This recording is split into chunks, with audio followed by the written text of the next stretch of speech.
dalam Islam memang diperbolehkan poligami, tapi kalau nggak sanggup jangan pernah nyoba-nyoba main api. Lah ini mah beneran, gue kasih tahu. Lu mau kagak mau tahu gak? Lu punya bini 2, mampus kantong dompet lu, waduh. Yang ini butuh minyak, yang ini butuh penggorengan. Di duit dompet tinggal cepet. Lah kalau lu nggak adil, neraka. Sumpah neraka. Kalau satu cukup, satu juga nggak habis. Kecuali kalau kalian kaya, tujuan nikah kalian nikah lagi untuk membantu janda-janda yang susah. Lah ini mah bapak-bapak zaman sekarang, orang zaman sekarang nikah lagi, cari yang daun muda. Perawan. Ya, beberapa daun muda. Iya, perawan dicari, itu manusia zaman sekarang. Kalau zaman Rasulullah, mohon maaf, Rasulullah memang nikah 9 kali. Tapi apa yang dikasih sama Rasulullah? Yang Rasulullah nikahi itu adalah nenek-nenek, janda tua yang punya anak. Itu Rasulullah. Lah kalau kita daun muda dicari.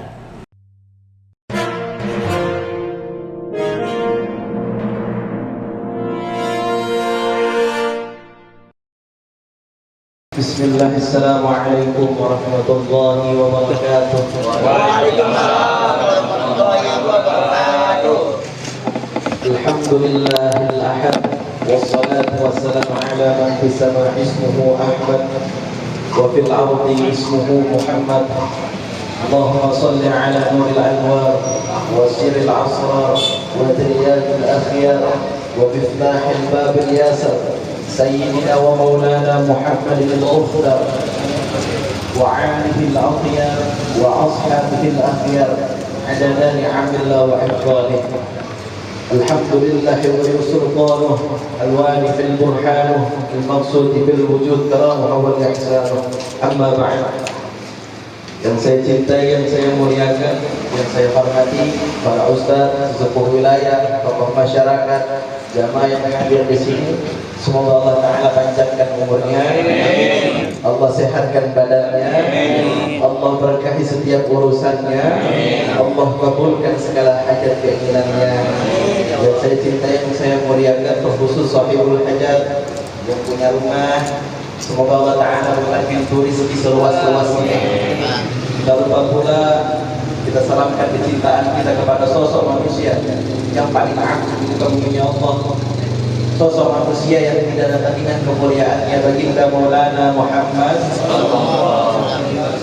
Dan tak lupa pula kita bersyukur kepada Allah yang dimana telah memberikan kita nikmat iman, nikmat Islam, nikmat umur, sehingga alhamdulillah kita masih diberikan umur untuk duduk di tempat yang insyaallah dimuliakan oleh Allah Subhanahu wa taala. Sedikit yang ingin saya sampaikan, alhamdulillah ini hari katanya saudara kita nikah. Pengantinnya namanya Hilda Yulian binti Agus Mulyana. Pengantin laki-laki namanya Wendy Okta Berlian bin Zainab. Kita doakan ini pengantin baru, semoga keluarganya sakinah mawaddah warahmah. Amin. Diberikan keturunan yang soleh-solehah, dikasih rezeki yang banyak, jadi orang yang kaya harta dan iman. Amin ya rabbal alamin. Sedikit yang ingin saya sampaikan, gimana nikmat kebesaran dari sebuah nikah. Apa kata Allah dalam Al-Quran surat Az-Zuriyat ayat 49? Allah menjelaskan, wa min kulli syai'in khalaqna zawjayn la'allakum tadhakkarun.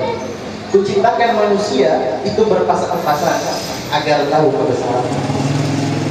Banyak orang di luar sana takut sama nikah karena nanti anaknya mau makan apa. Oh, kalau di sini insya Allah udah pada nikah. Ada yang belum, ada yang belum dua kali semua yang Nabi Muhammad. Emang ada yang mau nikah 2 kali di sini? Kalau saya cukup 1 sudah. Amin. Wa min kulli syai'in khalaqna zawjayn la'allakum tadhakkarun. Kuciptakan manusia, kata Allah, berpasang-pasangan agar tahu kebesaran. Banyak orang di luar sana atau ada anak-anak bapak yang hadir di sini masih belum pada nikah. Kalau memang sudah cukup umurnya untuk nikah ya. Kenapa? Oh, Habib nanti anak saya nggak makan gimana? Belum punya penghasilan. Oh, Habib nanti anak saya seperti apa ke depan? Mau makan apa? Itu banyak pertanyaan yang diajukan bagi orang yang pengen nikah, terkhususnya yang nikah muda. Padahal Allah menjadikan apa? Menjadikan kebesaran. Wa min kulli syai'in khalaqna zawjayn la'allakum tadhakkarun. Menciptakan manusia berpasangan-pasangan agar tahu kebesaranku. Namanya kebesaran, gak mungkin Allah menjatuhkan seseorang. Lebih baik menikah ketimbang zina. Lebih baik menikah. Mohon maaf, kalau orang yang gak nikah, gandengan tangan dosa, satu kasur dosa. Semua hal yang dilakukan di luar semua menjadi dosa. Tapi ketika nikah, apapun yang dilakukan dalam hal pernikahan, semua menjadi pahala. Semua jadi pahala. Bahkan dalam kitab dijelaskan kenikmatan dari nikah gak munafik. Dalam kitab dijelaskan li'annal jima' yusaffi zihna wa yugawwil faqr. Ini kenikmatan nikah. Ini kenikmatan nikah. Li'annal jima' yusaffi zihna wa yugawwil faqr. Karena jima itu membersihkan pemikiran serta menguatkan hati. Mohon maaf, bukan bahas jorok, enggak.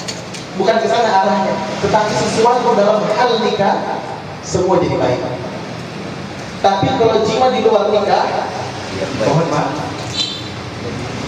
itu salah satu memperhambat rezeki yang Allah kasih ke kita. Itu kenikmatannya nikah. Apalagi Masya Allah di pengantin baru nikahnya mau bulan puasa. Pahalanya double, betul. Enak, pahalanya double. Puasa bareng enak, sahur bareng enak, sholat berjamaah. Bapak-bapak yang punya anak, kalau misalkan punya anak yang perempuan mau lagi, tolong dijaga itu anaknya. Kalau anak laki-laki yang baik, jangan pernah ditolak, jangan pernah sesekali menolak ketika laki-laki datang kepada anak kita. Ketika laki-laki itu datang, jangan sesekali ditolak selama itu niatnya baik.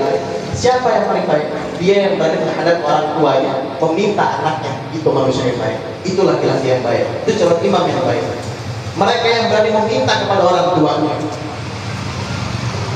Maka jangan pernah ditolak bagi siapapun laki-laki yang mendatangi untuk meminta perempuan, untuk meminta anak kalian. Kalau anak laki-lakinya gimana? Kalau anak saya laki-laki, jangan pernah dilarang ketika anak itu minta nikah. Karena nikah itu suatu awal pernikahan. Semua dilakukan dalam nikah itu menjadi pahala dan keberkahan dalam hidup. Nikah itu, mohon maaf, manusia diciptakan tidak ada yang sempurna. Ada yang rezekinya 50% hidup di dunia, ada yang rezekinya cuma 30% hidup di dunia. Allah ciptakan dia, oh kamu ini nanti selama di dunia hidup kamu rezekinya, takdir kamu rezekinya kurang lebih 70% dan oh kamu ini yang perempuan ini rezekinya kurang lebih 30% selama hidup di dunia. Dipertemukan antara dia dengan dia jadi 100%. Itulah kesempurnaan nikah, menyempurnakan dari kekurangan-kekurangan apa yang kita miliki. Itu nikmatnya nikah. Tapi kenapa kalau saya nikah kok saya masih susah sama Allah? Uang dapur saya masih kurang, saya masih susah sama Allah. Jangan salah, apa kata Allah? Walal akhiratu khairul laka minal ula. Akhir itu selalu lebih baik daripada permulaan. Wala sawfa yu'ti kalau bukan Allah, maka Allah akan memberikan kenikmatanmu sehingga engkau merasa puas. Apa kata Allah? Ketika engkau meminta sama Allah, ya Allah saya pengen keluarga sakinah mawaddah warahmah. Ya Allah saya pengen punya duit yang banyak dalam pernikahan saya. Saya pengen banyak duit permudah urusan saya. Allah menjawab 3 sudah.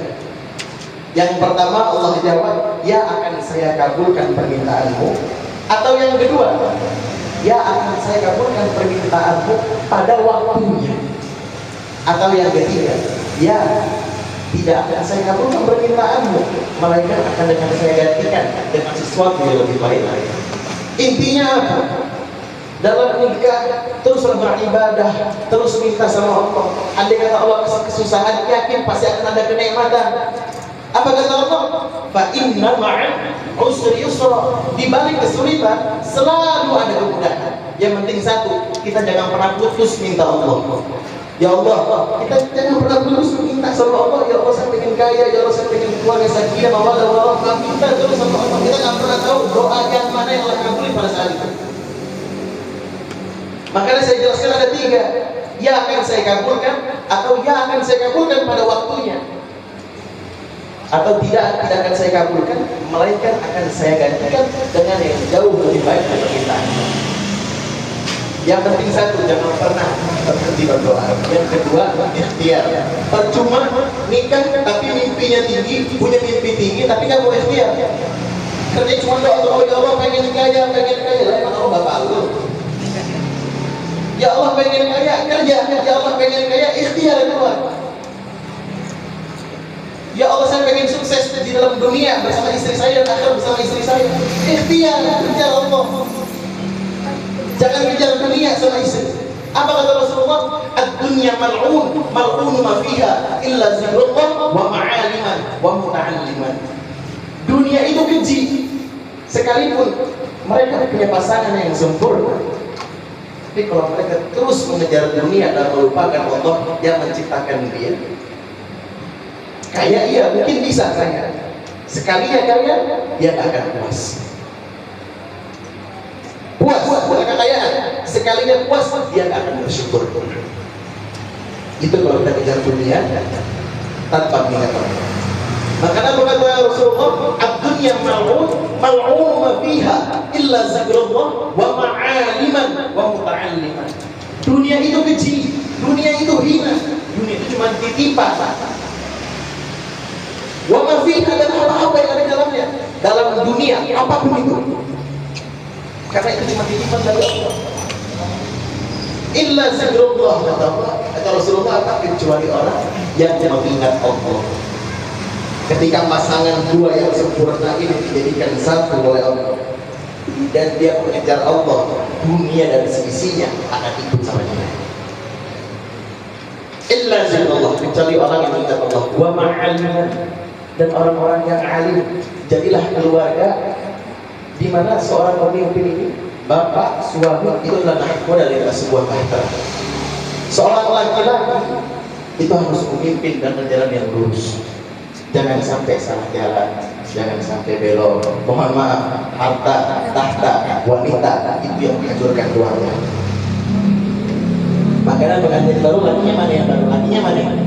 Kasih tahu lakinya.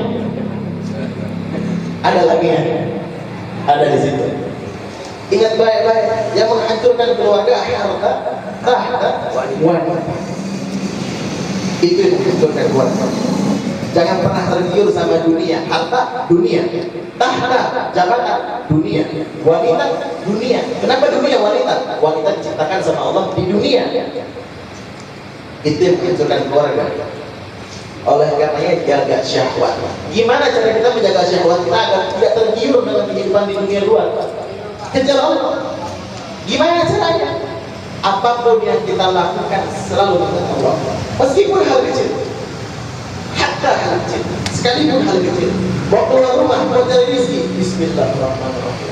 Dengan menyebut nama Allah yang Maha Pengasih lagi Maha Penyayang. Mau naik motor, selalu ingat Allah. Apapun itu, sekalipun itu kegiatan yang kecil, apapun yang dilakukan, selalu ingat Allah. Maka Allah akan menjaga. Allah akan menjaga siapa yang meminta dijaga. Itu kebesaran Allah. Itu kenikmatan Allah. Yang terpenting kalau jadi nahkoda, saya nasihatin ke pengantin. Kalau jadi nahkoda harus kuat, karena kalian punya naungan bahtera.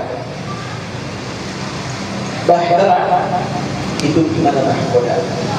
Kalau nahkodanya udah melenceng, bahteranya bakal hancur.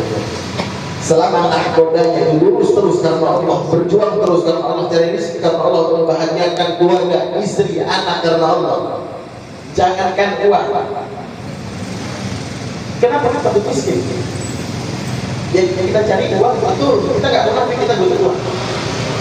Tapi kalau kita kejar Allah, kenapa kita takut miskin? Sedangkan kita punya Tuhan yang Maha Kaya. Kenapa kita takut harus nggak makan? Kenapa kita takut nanti nggak makan? Nanti mau makan apa? Nanti bagaimana ke depannya? Orang yang seperti itu, mereka yang lupa bahwa mereka punya Tuhan. Mereka lupa kalau mereka punya Tuhan. Siapa? Allah yang Maha Kaya. Mereka lupa darah dia, kepala dia, muka dia, tangan dia, jantung dia seizin bisa berdetak, itu karena izinnya Allah. Terus karena kita menjalankan suatu kebaikan, takut dijatuhkan sama Allah. Oh, Allah Maha Kaya, Allah Maha Segalanya. Allah menciptakan bumi dan langit, Allah menciptakan apapun seisi yang ada di dunia. Terus kalian takut gak makan? Kalian takut ditelantarkan sama Allah? Yang terpenting satu, kejar Allah, kejar Allah. Yang terakhir, wa muta'alliman. Bagi orang yang menuntut ilmu, illa zikrullah wa ma'aliman wa muta'alliman. Kecuali orang yang mengingat Allah, wa ma'aliman, orang yang alim, orang yang selalu mengingat Allah. Sudah kaya, jangan pernah capek nuntut ilmu. Jangan pernah capek, walaupun hatta udah nikah, jangan pernah capek duduk kumpul di majelis. Istiqomah terus duduk sama orang-orang yang baik. Kenapa? Manjalas jannas. Seseorang diukur dari siapa teman duduknya. Kita mau jadi orang baik, duduk sama orang baik, duduk di majelis, nggak pandang umur, mau tua, mau muda, mau anak kecil, bawa ke majelis. Sekalipun yang datang nggak banyak, jangan lihat siapa yang hadir, tapi lihat apa isinya. Lihat siapa yang duduk di situ. Mohon maaf, orang-orang yang duduk di majelis itu cuma orang-orang yang kepilih sama Allah. Banyak pengusaha-pengusaha besar, banyak orang yang punya pangkat di luar, tapi belum tentu mau duduk di majelis. Orang yang duduk di majelis itu orang-orang yang dipilih sama Allah. Kenapa? Tanpa seizin Allah, ini kaki nggak akan sampai di itu majelis. Ini kaki nggak akan sampai duduk-duduk sama orang-orang yang soleh seperti kalian. Orang yang beruntung, mereka yang berkumpul dengan orang yang beruntung. Orang yang rusak, dia akan berkumpul dengan orang yang rusak.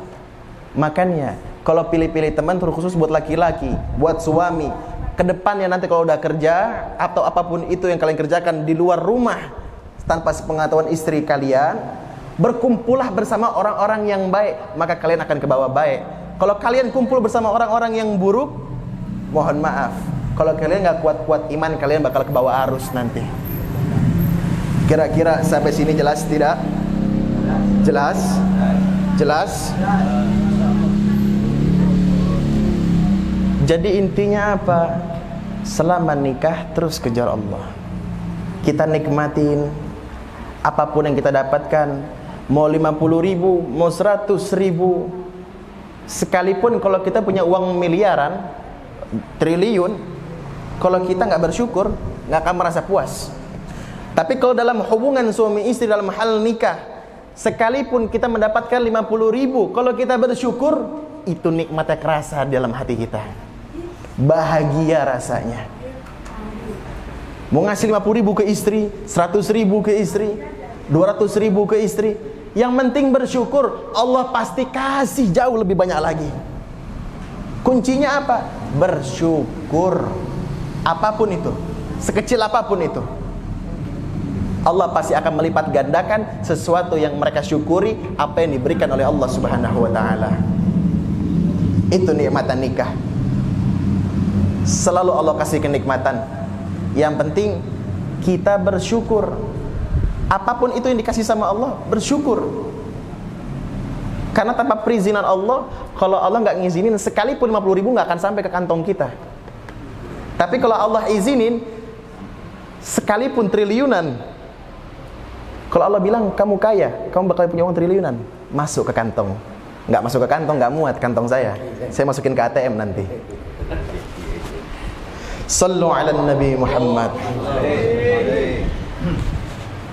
Nah, saya mau kasih satu amalan yang dimana ini amalan sekalipun kita pelaku maksiat tetap diterima sama Allah. Ini amalan sekalipun kita berjuang di luar, Allah akan memberikan kenikmatan yang banyak. Amalannya apa? Mau tahu? Silakan tunggu yang satu ini. Amalannya adalah nungguin. Amalan yang nggak pernah ditolak sama Allah dan memberkahi setiap apa yang dilakukan oleh mereka. Simple, padat, jelas, tapi bermakna besar. Mau tahu? Allahumma salli ala Sayyidina Muhammad. Itu amalan yang paling dahsyat. Sekalipun yang bersolawat pelaku maksiat, tetap diterima amalan tersebut. Makanya istri kalau pengen cepat kaya, tiap hari solawat. Mau masak solawat, Allahumma salli ala Sayyidina Muhammad. Ini kalau kadang-kadang istri kekurangan duit, kurang dapur, bukan Allahumma salli ala Sayyidina Muhammad, ini centong, masaknya kagak ada ikhlas-ikhlasnya. Garam tuh dituangin seabrek-abrek. Tapi kalau istri yang solehah, masaknya Allahumma salli ala Sayyidina Muhammad. Suami mau keluar kerja, cium tangan Allahumma salli ala Sayyidina Muhammad. Bagaimana istri yang baik? Mereka yang memiliki adab kepada suaminya. Bagaimana adab kepada seorang suami? Oh, kalau dibahas soal adab, sehari, 2 hari, 3 hari nggak kelar itu. Banyak kitab yang bisa saya pretelin. Intinya saja, dalam kegiatan sehari-hari, cium tangan sama suami. Seperti apa cium tangannya? Kalian cium tangan sama suami bukan cuma sekedar, banyaklah perempuan-perempuan di luar tuh kalau cium tangan sama suami, di jidat, di dahi, di kepala, di pipi. Bagaimana cium tangan suami yang benar? Adabnya cium tangan sama suami seperti apa? Kalau cium tangan sama suami, nanti bapak-bapak ajarin ke istrinya. Sini. Sini. Sayang, sini sayang, yang romantis. Sayang, sini sayang. Kalau cium tangan sama AA yang benar, pakai adab. Gimana adabnya? Cium tangan bukan di dahi, bukan di jidat, bukan di pipi, bukan. Apalagi di pundak, kurang ajar. Cium tangan seperti apa yang punya adab? Cium tangan dihirup. Bukan cuma di sini, tapi dibalik lagi. Itu namanya adab kepada suami. Setelah itu arahkan telapak tangan seorang suami kepada kepala seorang istri. Cium tangannya bolak-balik.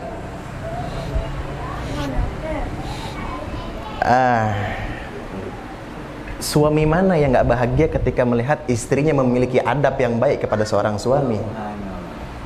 Jangankan punya adab. Oh, kalau istri saya punya adab, betah saya di rumah. Apalagi kalau istrinya nggak bau. Kalau istrinya bau, nauzubillah. Kadang-kadang istri kalau udah nikah bertahun-tahun nggak ngejaga diri, nggak ngerawat diri biasanya. Lo dulu kalau zamannya pacaran, saya yakin bapak-bapak zamannya pacaran punya bini dulu belum nikah, masya Allah kalau lagi pacaran ketemu, wih wanginya nauzubillah. Pakai parfum, rambut. Nanti kalau ditanya kamu wangi banget, enggak, parfumnya dikit kok aku pakai. Cuman dikit, padahal mah nyatanya, satu ember parfumnya. Setelah nikah bertahun, 1 tahun, 2 tahun, 3 tahun, 4 tahun, 5 tahun, 10 tahun nikah, mulai kumel. Bangun tidur, bau naga. Angkat ketek, bau kecoa. Bapak-bapak punya istri, tetap dijaga istrinya seperti apa menjaga seorang istri? Lakukan dia seperti ratu. Istri itu bukan pembantu, tapi seorang istri wajib melayani seorang suami. Ingat baik-baik, istri bukan seorang pembantu, tapi istri wajib melayani seorang suami. Kira-kira sampai sini jelas tidak? Jelas?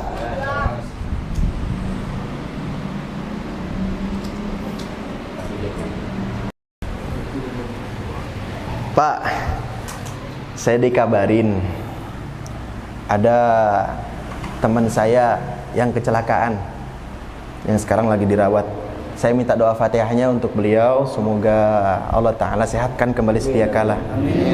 Baru dikabarin, katanya jatuh dari motor. Ya begitu aja lah kurang lebih. Intinya jangan pernah takut sama nikah. Lah ini bapak-bapak semua udah pada nikah ya.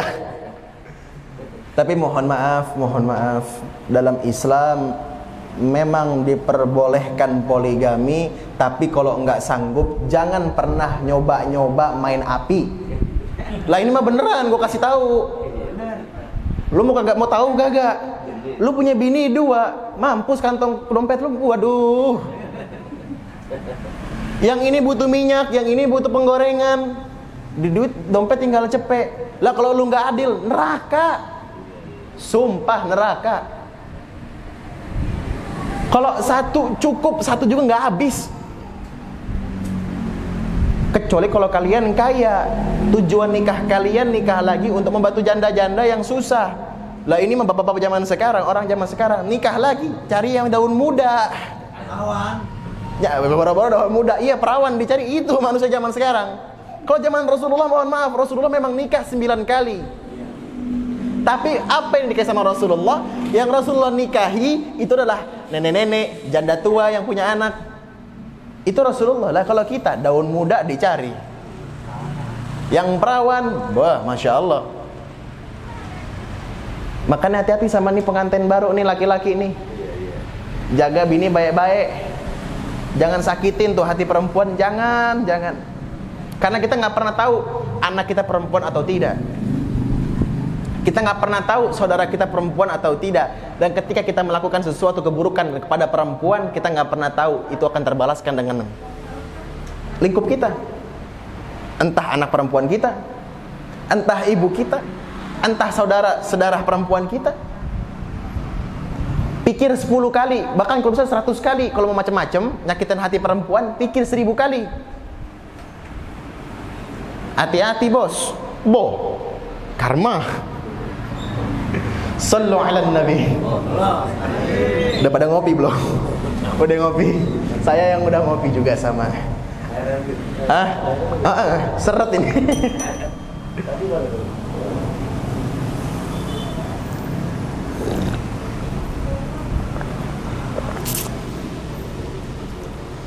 Kurang lebih seperti itu. Sampai sini jelas tidak? Jelas? Insya Allah. Yang masih punya anak, yang belum pada nikah, dijaga baik-baik. Bapak-bapak punya anak perempuan, apalagi dijaga tuh anak perempuannya. Mohon maaf, anak zaman sekarang banyak yang rusak. Banyak. Ada di sini punya perempuan ada? Udah pada nikah anak ya Pak? Satu punya anak. 3. Satu udah nikah. Ada yang belum nikah. Hati-hati kalau punya anak perempuan, dijaga betul. Pesantren, alhamdulillah kita ngarahin ke punya anak kita, arahin ke jalan yang benar. Balik lagi, manjalas jannas. Seseorang diukur dari siapa teman duduknya, siapa temannya, siapa teman lingkupnya. Duduknya sama orang baik bakal ke bawah baik. Kenapa? Mohon maaf, banyak perempuan sekarang rusak. Banyak yang rusak. Ini ya Allah, mohon maaf anak zaman sekarang beleguk. Ini anak zaman sekarang. Ini kalau pada anak punya HP, kalau punya anak perempuan dicekin dah mendingan. Awalnya cetan, terus nyaman, habis nyaman pacaran ketemuan ciuman gandeng-gandengan lepas perawan. Banyak. Itu Indonesia. Banyak seperti itu mengakui. Makanya hati-hati sama pergaulan dari anak kita yang perempuan. Dijaga baik-baik. Wanita kalau salah pergaulan, wah bahaya. Hina nanti. Bisa dihinakan sama orang. Mohon maaf, 90% orang di Indonesia, mereka kalau nikah ngelihat perawan atau enggak. Itu manusia laki-laki zaman sekarang. Lu nggak perawan, nggak jadi nikah. Lain halnya kalau udah janda. Kalau janda perawan, serem malah. Lah iya, kalau janda punya anak perawan, tapi kayak mana ceritanya itu? Serem. Ada perempuan, dia janda, punya anak tapi perawan dianya. Lah kayak mana? Tapi kalau orang yang belum jadi janda, masih belum nikah, masih perawan, dijaga baik-baik anak itu. Karena nggak munafik. Kadang-kadang 90% orang melihat lu perawan apa enggak. Kalau nggak perawan ditinggalin tuh perempuan. Kebanyakan seperti itu. Makanya tugas bapak sebagai seorang bapak berat. Berat bener. Apa yang harus kita ajarkan kepada anak kita? Pertama, adab dan akhlak. Kenapa adab? Kenapa akhlak? Karena itu yang pertama kali diajarin sama Rasulullah. Emang Rasulullah diturunkan ke dunia untuk nyuruh kalian nuntut ilmu? Enggak. Emang Rasulullah diturunkan ke dunia, diciptakan oleh Allah ke dunia untuk pertama kali memerintahkan sholat? Bukan sholat yang pertama kali diperintahkan. Apa kata Rasulullah? Qala Rasul, innama bu'istu li'utammima makarimal akhlak. Sesungguhnya aku diutus ke muka buminya Allah untuk menyempurnakan akhlak. Qala Rasul, akmalul mu'minina imanan ahsanuhum khuluqa. Sebaik-baiknya orang mukmin mereka orang yang memiliki akhlak yang mulia. Itu kata Rasulullah. Cukup kita ajarkan adab sama akhlak. Apa kata Syekh Abdul Qadir Al-Jalani? Aku lebih menghargai orang yang beradab ketimbang orang yang memiliki ilmu. Kalau orang udah punya adab, pasti mereka itu bisa ngebawa diri. Adab bukan berarti rendah. Adab itu orang yang merendah, bukan orang yang meninggi. Dia tawadu, merendah. Tapi orang yang direndahkan teruslah merendah sampai seseorang tidak ada yang bisa merendahkan dia. Itu namanya adab. Jangan pernah mengangkat jangan pernah mengangkat kepala, jangan. Jangan pernah kita merasa lebih mulia dari orang-orang sekeliling kita, jangan. Jangan pernah kita merasa angkuh di depan orang-orang, jangan. Mohon maaf, orang tahu siapa yang harus dihormati sekalipun orang itu tertunduk, dan orang itu pun tahu siapa yang harus enggak dihormati sekalipun orang itu mendangak. Itu namanya adab. Kalau kita punya adab, kita bakal dihormati sama orang. Ajarkan anak kita adab, ajarkan anak kita akhlak, ajarkan bagaimana sifat Rasulullah, bagaimana kesabaran Rasulullah. Mulai dari kecil, kalian kenalin bagaimana indahnya akhlak baginda Maulana Muhammad. Allahumma salli wa sallim mubarak alaih. Kira-kira sampai sini jelas tidak? Beb, kitabnya apa? Apa kitab yang pas buat anak-anak? Banyak. Ada akhlaqul lil banin, ada akhlaqul lil banat. Itu yang dasar. Ajarkan itu anak kalian, pelajaran kitab akhlaqul lil banin, akhlaqul lil banat. Isinya apa sih? Itu adab. Isinya tentang adab. Ada adab kepada orang tua, adab kepada guru. Ini kalau dibahas adab sehari, 2 hari, 3 hari nggak akan kelar. Intinya aja. Intinya kepada siapapun kita jadilah orang yang beradab.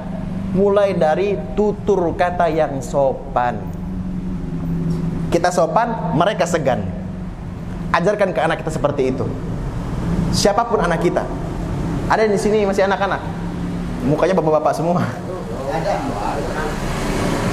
Ada. Oh, kamu belajar adab, belajar akhlak. Jadi orang yang baik bakal dipertemukan sama orang yang baik. Tapi kalau kamu penyampaian kepada siapapun, kamu nggak punya hormat, kamu nggak punya adab, kamu bakal dijelekin, kamu bakal dibenci sama orang. Nanti minta sama bapak pulang minta ajarin, Pak saya mau disuruh sama Habib minta belajar akhlaqul lil banin. Jangan kejauhan, nanti diajarin qiraatul uyun, nauzubillah, nanti dulu. Oh ini kalau qiraatul uyun orang bapak-bapak pada ketawa. Emang pada paham? Yang ini mah paham insyaallah, semua paham, saya masih belajar. Tapi nanti kalau untuk orang-orang yang sudah nikah, pengantin baru, kalau mau belajar sama saya, nanti saya ajarin pelajaran kitab Qiraatul Uyun. Ada lagi Fathul Izar. Nah, itu kitab-kitab bab-bab yang Masya Allah, waduh, di atas kenikmatan. Sallu ala Nabi. Sallu ala Nabi Muhammad. Mungkin itu saja yang saya sampaikan. Alhamdulillah, sebentar lagi, seminggu lagi ya. Seminggu lagi kita masuk ke bulan puasa. Oh ini enak bener nih, udah nikah ini, ya Allah, semua pahala dilipat gandakan. Sahur sama istri paling nikmat, buka puasa sama istri paling nikmat. Alhamdulillah, sebentar lagi kita bulan puasa. Nih, sekali lagi, sedikit lagi, 5 menit lagi. Bapak-bapak, kalau istiqomah jangan cuma pas bulan puasa. Bapak-bapak ini banyak, apalagi emak-emak. Oh kalau Terawih pertama, 2, 3 sampai ke 7 saf paling depan. Nanti 14, puasa ke-15 pindah ke saf paling belakang. Anak-anak juga banyak. Nanti puasa ke-18 dan seterusnya nggak muncul lagi di masjid. Puasa pertama sampai ke 7, Masya Allah sehari 1 juz. Dalam hati, nanti saya pengen hatam Quran selama 30 hari, 1 hari 1 juz, insya Allah. Sehari pertama 1 juz, hari kedua 1 juz, sampai hari ke-7. Nanti minggu kedua, hari pertama 2 lembar, hari ketiga 1 lembar. Kedepannya lupa kalau kita punya niat mau hatamin Quran. Makanya saya bilang, kalau mau niat baik, mau istiqomah, jangan cuma di bulan puasa. Sekalipun bulan puasa telah meninggalkan kita, terus jalankan kebaikan apapun itu yang kalian jalankan di bulan puasa. Jangan sampai saf awal menjelang akhir kagak muncul di masjid. Nanti giliran Idul Fitri, Masya Allah, yang bapak-bapak ini imamah segede ban Vespa, jubah bawa siwak, sorban, macam ulama besar. Padahal mah bolong-bolong puasanya. Sallu ala Nabi Muhammad. Pak, jangan lupa istiqomah.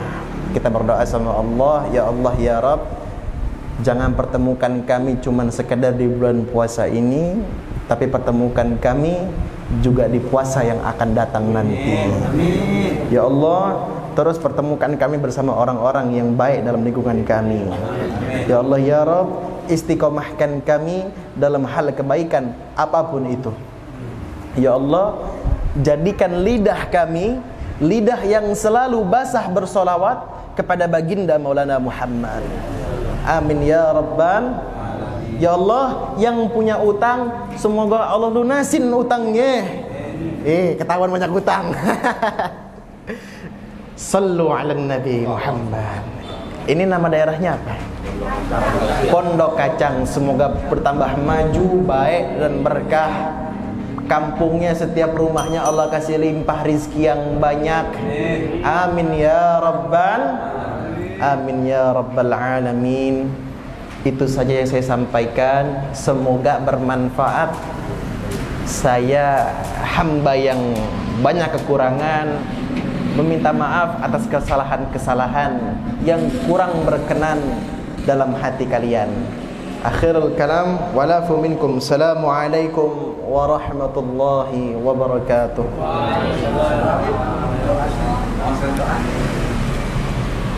A'udzu billahi minasyaitonir rajim. Bismillahirrahmanirrahim. Alhamdulillahi rabbil alamin. Hamda syakirin, hamdan na'imin, hamda yuwafi ni'amahu wa yukafihu mazidah.